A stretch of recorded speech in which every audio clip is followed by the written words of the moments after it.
E aí, pessoal da internet? Sejam bem-vindos ao canal mais historicamente duvidoso e caninamente correto da web. Hoje, vamos latir sobre um dos maiores rolês da história brasileira, a Batalha do Riachuelo. Mas esquece aqueles livros de história chatos. Aqui, a história é contada do jeito certo, com cachorros virolotas caramelo e gatos estrangeiros. Imagina a cena meados de 1865, a América do Sul está pegando fogo, tipo final de campeonato. De um lado, o Paraguai, uma nação de gatos orgulhosos, comandados por um bichano ambicioso chamado Solano Lopes.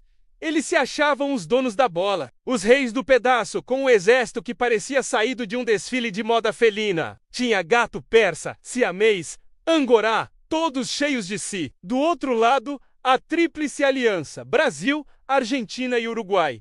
E quem representava o Brasil? A mais nobre e valente linhagem de guerreiros. Os vira-latas caramelos, sim, meus amigos. Aquela raça pura, forjada no sol, na chuva e nos restos de churrasco de domingo. O Paraguai, com aquele jeitinho de gato que derruba o copo da estante só de maldade, decidiu que queria mais espaço. Eles queriam uma saída para o mar, para poder exportar erva mate e talvez uns arranhadores de luxo. Para isso, eles precisavam controlar os rios da Bacia do Prata, que era um tipo a marginal Tietê da época, só que com piranhas. O Brasil, com sua frota de navios que pareciam mais umas banheiras grandes de madeira, disse: "Pode parar por aí, miau, esse rio aqui é nosso parquinho." E foi aí que o circo pegou fogo. O palco da treta foi o rio Riachuelo, um afluente do rio Paraná, lá perto da Argentina. O plano dos gatos paraguaios era genial, digno de um vilão de desenho animado dos anos 80.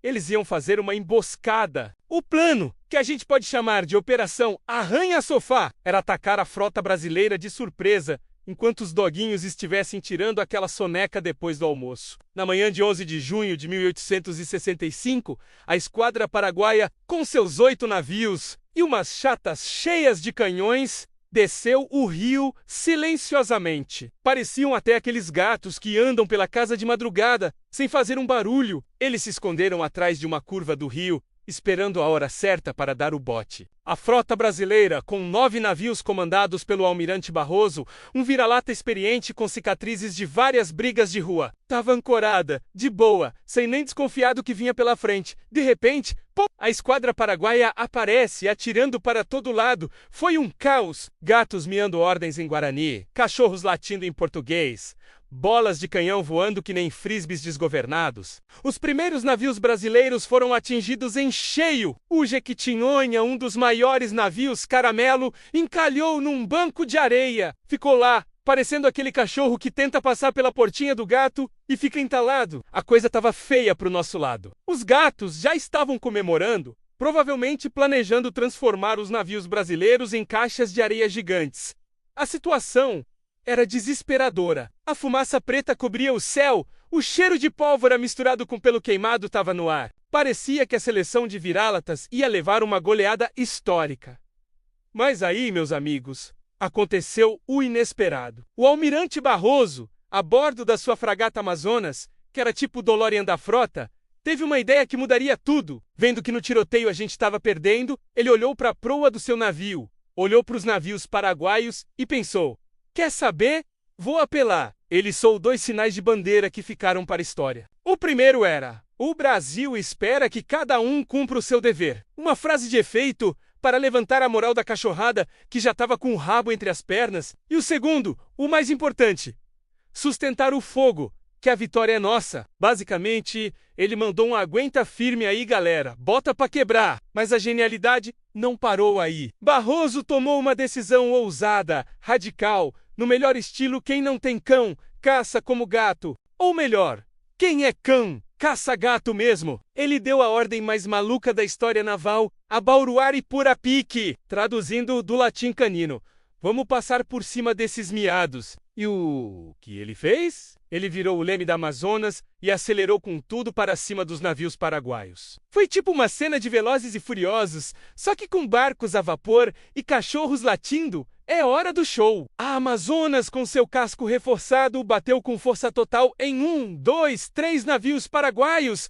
Foi um strike! Os barcos dos gatos, que eram mais frágeis, começaram a afundar. A tripulação felina pulava na água, tentando nadar com aquela dignidade toda molhada. Vendo o exemplo do chefe, os outros navios caramelo se animaram. Começou uma verdadeira briga de rua naval. O Parnaíba, outro navio brasileiro, foi abordado pelos gatos paraguaios. A luta foi corpo a corpo, ou melhor, pata a pata, dente a garra. De um lado, marinheiros gato com espadas e pistolas. Do outro, marinheiros caramelo armados com sua coragem, sua força e talvez uns ossos de borracha bem duros. Foi nesse momento que um herói improvável apareceu.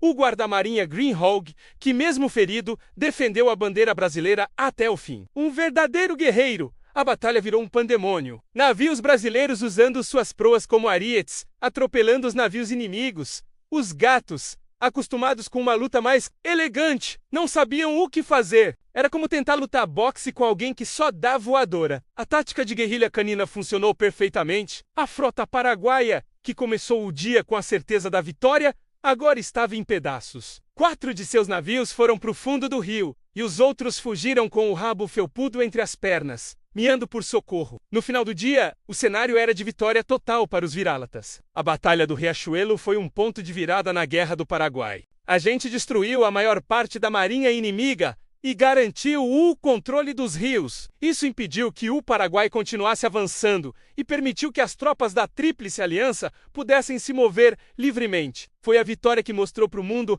a garra e a coragem do vira-lata caramelo.